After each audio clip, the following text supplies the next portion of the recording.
Le Parisien a dévoilé ce 29 août des extraits des entretiens psychiatriques que Cédric Jubilard a passés au cours de ses mois de détention, et certains passages ont attiré l'attention.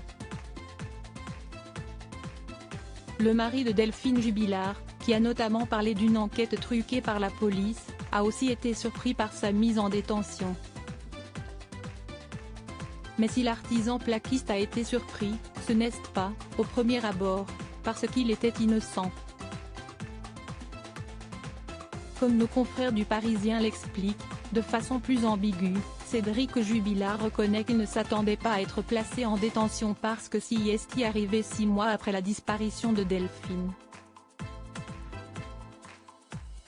Le temps écoulé entre la disparition de sa femme en décembre 2020 et sa mise en examen en juin 2021 a donc été le plus surprenant pour lui. Le mari de l'infirmière continue cependant de clamer son innocence et a soutenu, pendant un des entretiens avec un expert psychiatrique, que la police aurait maquillé les preuves, le sang sur le pyjama, la voiture changée de place, plein de petits trucs comme ça.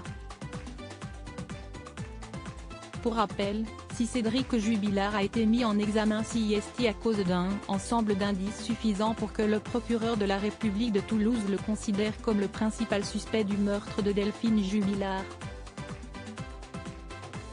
C'est donc pour meurtre sur conjoint que Cédric a été mis en examen le 18 juin 2021, et toujours pour cette raison qu'il est détenu à la maison d'arrêt de Cesse, bien qu'il soit toujours présumé innocent aux yeux de la justice.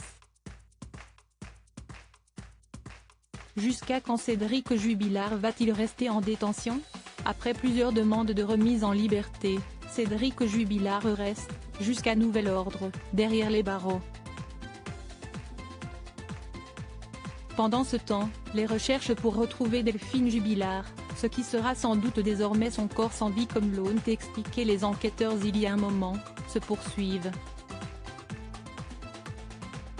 Dernièrement, ce sont les caveaux d'un cimetière proche de Cagnac-les-Mines qui ont été fouillés, sans aucun résultat. Les proches de l'infirmière, notamment sa cousine et ses amis qui se mobilisent toujours via une page Facebook dédiée à cette cause, ont récemment exprimé leur découragement quant à l'enquête tout en appelant les volontaires à rester mobilisés.